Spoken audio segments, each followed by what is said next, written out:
নমস্কার বন্ধুরা, রুমাস ব্লগ চ্যানেলে আপনাদেরকে স্বাগত। তো আজকে একটা ভিডিও নিয়ে উপস্থিত হয়েছি, যেটা হচ্ছে আয়ুষ্মান ভারত প্রধানমন্ত্রী জন আরোগ্য যোজনা। গতকাল 22শে জুন আমরা এই ফর্মটা পেয়েছি। তো এই ফর্মটা পাওয়ার পর আমাদের একটা টার্গেট বেঁধে দেওয়া হয়েছে যে এতগুলো ফর্ম আজকে জমা করতে হবে। তো কাল থেকে আজ পর্যন্ত সারাদিন প্রচুর পরিশ্রম গেছে, যতটা সম্ভব আমরা ফর্ম ফিল আপ করে জমা দিয়েছি। তো আজকে আমি আপনাদেরকে দেখাবো কিভাবে এই ফর্মটা ফিল আপ করবো। আচ্ছা, তারও আগে আর একটা কথা আমি বলে নিই। আচ্ছা, এই ফর্মের ব্যাপারে যেটা হচ্ছে যে একমাত্র যাদের নামে ফর্মটা এসেছে তাদেরই আমরা ফিল আপ করতে পারবো। তবে এলাকায় ধরুন আমার জনসংখ্যা 1075, তার মধ্যে সব তো ফর্ম আমি একবারে পাইনি। এখন যে সমস্ত ফর্মগুলো পেয়েছি সেগুলো ফিল আপ করছি। তবে চিন্তার কিছু নেই, যাদের ফর্ম আসেনি পরবর্তীকালে তাদের ফর্ম এসে যাবে, পরপর এটা পূরণ হতে থাকবে। আচ্ছা, আজকে এবার আমি দেখাচ্ছি কিভাবে এই ফর্মটা ফিল আপ করব। দেখুন বন্ধুরা, এখানে এই যে ডেট বলে দেওয়া আছে, এখানে এই ডেটটা যেই দিন জমা পড়বে সেই দিনের ডেটটা পড়বে। এখানে হচ্ছে আধার নাম্বারে এই প্রথমের 8টা ক্রস দেওয়া আছে এবং শেষ 4টে সংখ্যা দেওয়া আছে। আমরা এই নিচে ছোট ছোট করে এই বেনিফিশিয়ারির নাম তার আধার কার্ড দেখেই ছোট ছোট করে এখানে নিচে নাম্বারটা লিখে দেবো। এগিয়ে গেলাম, এখানে হচ্ছে রেশন কার্ড নাম্বার, এখানে দেওয়াই আছে PHH, সাদা ওর যে কার্ডের ধরন সেটাই টিক দেওয়া আছে, তবু আমাকে দেখেই সংখ্যাটা মিলিয়ে নিতে হবে। এর পরেরটায় যাব, বলছে আধার linked mobile number.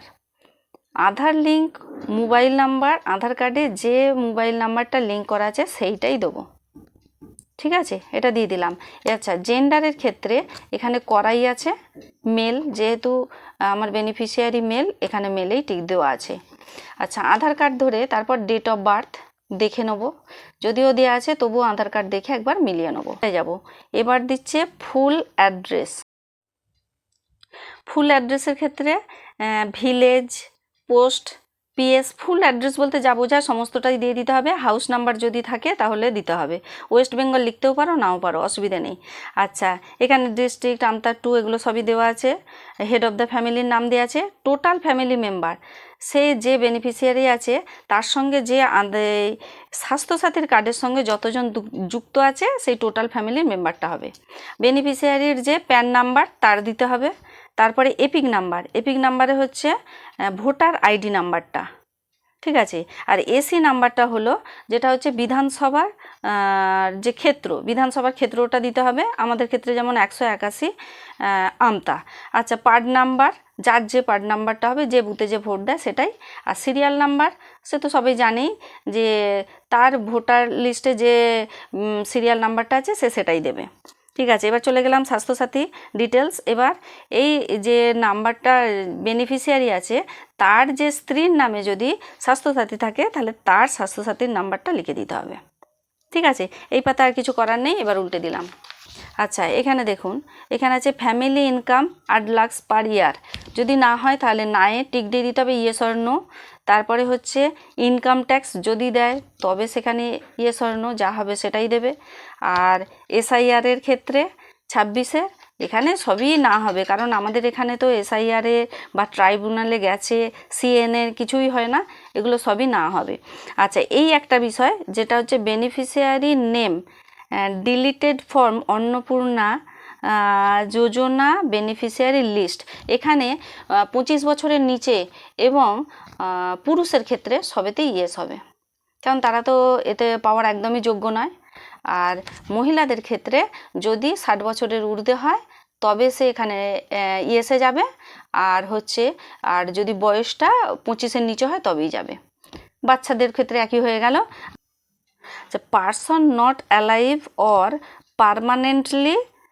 Permanently shifted, এখানে হচ্ছে যদি বেনিফিশিয়ারি যদি কোনো ব্যক্তি মৃত অথবা এখানে না থাকে, পুরো এলাকার বাইরে চলে যায়, ধরুন বিয়ে করে চলে গেল বা এরকম যদি হয় তবেই সেখানে ইয়েস হবে, নাহলে নই হবে। ঠিক আছে, আর কিছু করার নেই। এবার বেনিফিশিয়ারির ক্ষেত্রে সে এটা এখানে টিক দিয়ে দেবে, লিখে দেবে যে সে সেটা বলছে যে আমি যা কিছু তথ্য দিলাম সমস্ত কিছু ঠিক বলে এখানে বেনিফিশিয়ারির সই হবে। থাম ইমপ্রেস যেটা এখানে সই হলো। ব্যাস এখানে ক্ষেত্রে এবার যে ফর্মটা ফিল আপ করছে আশা দিদি হিসাবে আমার এখানে হবে, আর এখানে তো অফিসের ব্যাপার। ব্যাস এই পর্যন্ত। একটা কথা বলে দিই, এবার এই ফর্মের সঙ্গে কি কি জেরক্স দিতে হবে সেটা একটু বলে দিই। আচ্ছা, Aadhaar card, voter card, ration card, PAN card আর স্বাস্থ্যসাথীর কার্ড একমাত্র যার আছে সেই দেবে। আর অন্যান্য সবার ক্ষেত্রে কিছু দেওয়ার দরকার নেই, মানে এই স্বাস্থ্যসাথীটা দেওয়ার দরকার নেই, বাদবাকি সমস্ত কিছু দেবে। আর বাচ্চাদের ক্ষেত্রে যাদের ভোটার কার্ড হয়নি, প্যান কার্ড হয়নি, তারা কেবলমাত্র রেশন কার্ড আর আধার কার্ড দেবে। আজকের ভিডিও এই পর্যন্ত। যদি ভালো লেগে থাকে তাহলে একটা লাইক, সাবস্ক্রাইব করে চ্যানেলটির পাশে থাকবেন। ধন্যবাদ।